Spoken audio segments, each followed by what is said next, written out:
ಇವತ್ತು ನಾವು ಒಂದು ಭಾಳ ಮಸ್ತಾಗಿರುವಂಥ ಕಾಳು ಪಲ್ಯ ರೆಸಿಪಿನ ತೊಗೊಂಡು ಬಂದೇವ್ರಿ. ಉತ್ತರ ಕರ್ನಾಟಕದ ಕಡೆ ಇದಕ್ಕೆ ಏನಂತಾರಂದ್ರೆ ಮಡ್ಕಿ ಕಾಳು ಅಂತ ಹೇಳ್ತಾರೆ. ನಿಮ್ಮ ಕಡೆ ಏನಂತಾರಂತ ಕಮೆಂಟ್ ಮಾಡೋದನ್ನು ಮಾತ್ರ ಮರಿಬೇಡ್ರಿ. ಈ ಪಲ್ಯ ಅಂತೂ ಮಸ್ತಾಗಿರುತ್ತೆ ರೀ. ನೀವು ನಮ್ಮ ಚಾನಲ್ ಸಬ್ಸ್ಕ್ರೈಬ್ ಮಾಡಿಲ್ಲ ಅಂದ್ರೆ ತಪ್ಪದೇ ಮಾಡಿರಿ. ಇವಾಗ ಈ ಮಡ್ಕಿ ಕಾಳು ಪಲ್ಯನ ಹೆಂಗೆ ಮಾಡೋದಂತ ನಾನು ಕೂಡ ನಿಮಗೆ ಹೇಳಿಕೊಡ್ತೀನಿ. ಬನ್ನಿ. ಮೊದಲಿಗೆ ಸಾಮಗ್ರಿಗಳು: ಅಡುಗೆ ಎಣ್ಣೆ, ಸಾಸಿವೆ,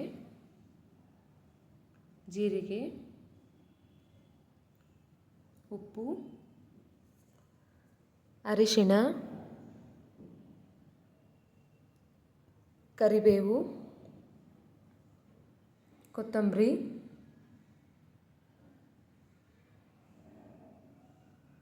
ಇಲ್ಲಿ ನಾನು ಗ್ರೀನ್ ಚಿಲ್ಲಿ ಪೇಸ್ಟನ್ನು ಮಾಡ್ಕೊಂಡಿದ್ದೀನಿ. ಗ್ರೀನ್ ಚಿಲ್ಲಿ ಪೇಸ್ಟ್ ಮಾಡೋದಕ್ಕೆ ಹಾಗೆ ಒಂದು ಬಾಣಲೆಯಲ್ಲಿ ಗ್ರೀನ್ ಚಿಲ್ಲಿನ ಹಾಕಿ ಚೆನ್ನಾಗಿ ಫ್ರೈ ಮಾಡ್ಕೊಳ್ಳಿ. ಅದನ್ನು ಮಿಕ್ಸಿ ಒಳಗೆ ಹಾಕ್ಕೊಳ್ಳಿ. ಅದಕ್ಕೆ ನಾವು ಬೆಳ್ಳುಳ್ಳಿ ಮತ್ತು ಕೊತ್ತಂಬರಿನ ಹಾಕಿ ಚೆನ್ನಾಗಿ ಪೇಸ್ಟ್ ಮಾಡ್ಕೊಳ್ಳಿ. ನೀರು ಹಾಕಬೇಡಿ. ಮತ್ತು ಟೊಮ್ಯಾಟೊನ ತೊಗೊಂಡಿದ್ದೀನಿ, ಮತ್ತು ಈರುಳ್ಳಿ, ಮತ್ತು ನಾನಿಲ್ಲಿ ಮಡಿಕೆ ಕಾಳನ್ನು ತೊಗೊಂಡಿದ್ದೀನಿ. ಇದನ್ನು ರಾತ್ರಿ ಪೂರ್ತಿ ನೆನೆ ಇಟ್ಟಿದ್ದೆ. ನಿಮ್ಮ ಹತ್ರ ಏನಾದರೂ ಟೈಮ್ ಇಲ್ಲ ಅಂದರೆ ಅದನ್ನು ಅಟ್ಲೀಸ್ಟ್ ಒಂದು 10 ಮಿನಿಟ್ಸ್ ಆದರೂ ನೆನೆ ಇಟ್ಕೊಂಡು ಅದನ್ನು ನೀವು ಕುಕ್ಕರಲ್ಲಿ ಹಾಕಿ ಕುದಿಸ್ಕೋಬಹುದು. ಒಂದು 3-4 ವಿಸಲ್ ಹಾಕಿ ತೆಗೆಸ್ಕೋಬೋದು. ನೀವು ಕೂಡ ಟೈಮ್ ಇದ್ದರೆ ರಾತ್ರಿ ನೆನೆ ಇಡ್ಬೋದು. ಇಲ್ಲಿ ನಾನು ಒಂದು ಬಾಣಲೆಗೆ ಎಣ್ಣೆ ಹಾಕಿದ್ದೀನಿ. ಎಣ್ಣೆ ಕಾದ್ಮೇಲೆ ಅದಕ್ಕೆ ಒಂದು 1/4 ಟೀ ಸ್ಪೂನ್ ಸಾಸಿವೆ ಹಾಕೋತಾ ಇದ್ದೀನಿ. ಹಾಗೆ ಒಂದು 1/4 ಟೀ ಸ್ಪೂನ್ ಜೀರಿಗೆ,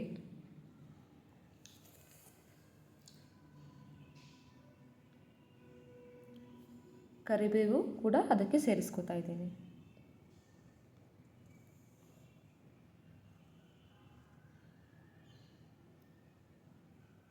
ಇಲ್ಲಿ ನಾನು ಒಂದು ಸಣ್ಣ ಈರುಳ್ಳಿನ ತೊಗೊಂಡಿದ್ದೀನಿ. ಅದನ್ನು ಕೂಡ ಅದಕ್ಕೆ ಸೇರಿಸ್ಕೊತಾ ಇದ್ದೀನಿ. ಎಲ್ಲ ಸೇರಿ ಚೆನ್ನಾಗಿ ಫ್ರೈ ಮಾಡ್ಕೊಳ್ಳಿ.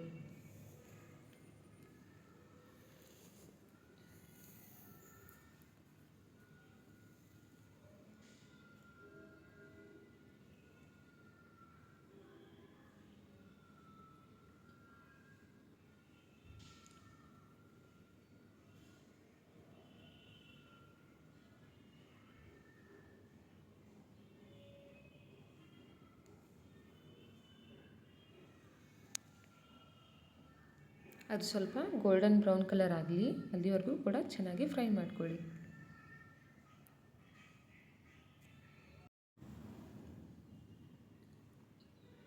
ಅದಕ್ಕೆ ನಾನಿಲ್ಲಿ ಹಾಫ್ ಟೊಮ್ಯಾಟೊನ ತೊಗೊಂಡಿದ್ದೀನಿ. ಅದನ್ನು ಕೂಡ ಅದಕ್ಕೆ ಸೇರಿಸ್ಕೊಂಡು ಚೆನ್ನಾಗಿ ಫ್ರೈ ಮಾಡ್ಕೊಳ್ಳಿ.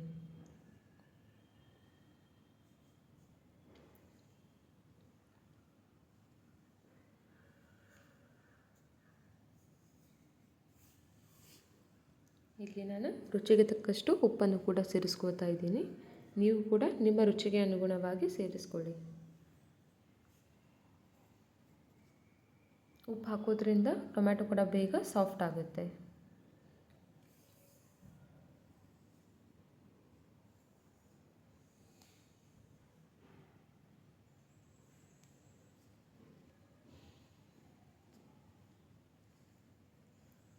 ಚೆನ್ನಾಗಿ ಕೂಡ ಫ್ರೈ ಆಗ್ತಾ ಇದೆ.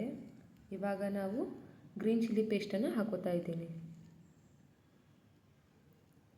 ತಿನ್ನೋದಕ್ಕಂತೂ ತುಂಬ ಸಖತ್ತಾಗಿರುತ್ತೆ. ನಿಮಗೆ ಬೇಕಂದರೆ ನೀವು ಮಸಾಲೆ ಖಾರ ಕೂಡ ಹಾಕೋಬಹುದು. ಈ ಥರ ಒಂದ್ಸಲ ಟ್ರೈ ಮಾಡಿ, ತುಂಬ ಟೇಸ್ಟಿಯಾಗಿರುತ್ತೆ. ಆ ಗ್ರೀನ್ ಚಿಲ್ಲಿ ಪೇಸ್ಟ್ ಹಸಿ ವಾಸನೆ ಕೂಡ ಅದು ಹೋಗಲಿ, ಅಲ್ಲಿವರೆಗೂ ನಾವು ಚೆನ್ನಾಗಿ ಫ್ರೈ ಮಾಡ್ಕೊಳ್ಳೋಣ.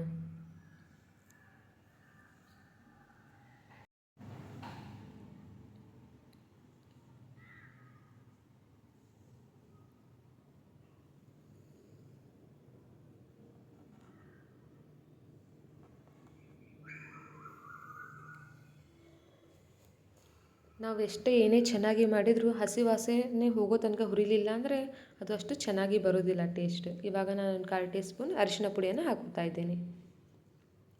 ಚೆನ್ನಾಗಿ ಮಿಕ್ಸ್ ಮಾಡ್ಕೊಳ್ಳಿ.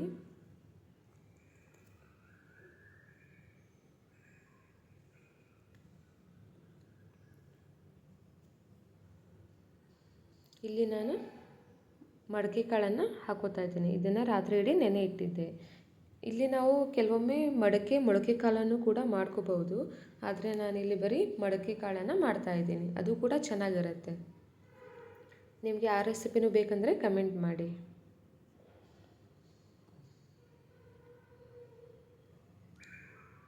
ಮಡಕೆ ಕಾಳು ಕೂಡ ಆ ಮಸಾಲೆ ಜೊತೆ ಚೆನ್ನಾಗಿ ಹತ್ಕೊಳ್ಳಿ, ಅಲ್ಲಿವರೆಗೆ ಸ್ವಲ್ಪ ಚೆನ್ನಾಗಿ ಫ್ರೈ ಮಾಡ್ಕೊಳ್ಳಿ.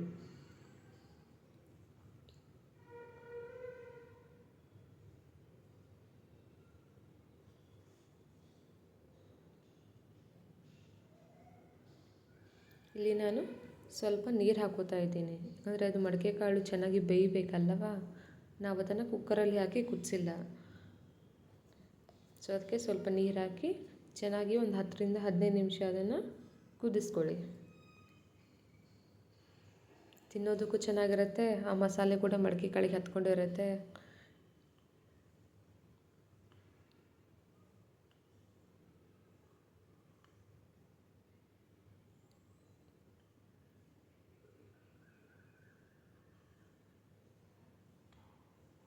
ಇವಾಗ ನಮ್ಮದು ಮಡಕೆ ಕಾಳು ಪಲ್ಯ ರೆಡಿಯಾಗಿದೆ. ಮೇಲೆ ಕೊತ್ತಂಬರಿ ಹಾಕಿದರೆ ಆಹಾ ಎಷ್ಟು ಚೆನ್ನಾಗಿರುತ್ತೆ ಗೊತ್ತಾ. ಈ ಪಲ್ಯ ನೀವು ಚಪಾತಿ ಜೊತೆ ತಿನ್ಬೋದು, ಜೋಳದ ರೊಟ್ಟಿ ಜೊತೆ ತಿನ್ಬೋದು, ಅನ್ನದ ಜೊತೆ ತಿನ್ಬೋದು. ನೀವು ಕೂಡ ಈ ರೆಸಿಪಿಯನ್ನು ಟ್ರೈ ಮಾಡಿ ನಿಮ್ಮ ಮನೆಯಲ್ಲಿ ಆ್ಯಂಡ್ ಕಮೆಂಟ್ ಮಾಡೋದನ್ನು ಮಾತ್ರ ಮರೆಯಬೇಡಿ. ಆ್ಯಂಡ್ ಈ ವಿಡಿಯೋ ನಿಮಗೆ ಇಷ್ಟವಾಗಿದ್ದರೆ ಲೈಕ್ ಮಾಡಿ, ಶೇರ್ ಮಾಡಿ ಆ್ಯಂಡ್ ಚಾನಲ್ಗೆ ಸಬ್ಸ್ಕ್ರೈಬ್ ಮಾಡೋದನ್ನು ಮಾತ್ರ ಮರೆಯಬೇಡಿ. ನೋಡಿದ್ದಕ್ಕೆ ಧನ್ಯವಾದಗಳು. ಮತ್ತೆ ಮುಂದಿನ ವಿಡಿಯೋದಲ್ಲಿ ಸಿಗೋಣ. ನಮಸ್ಕಾರ.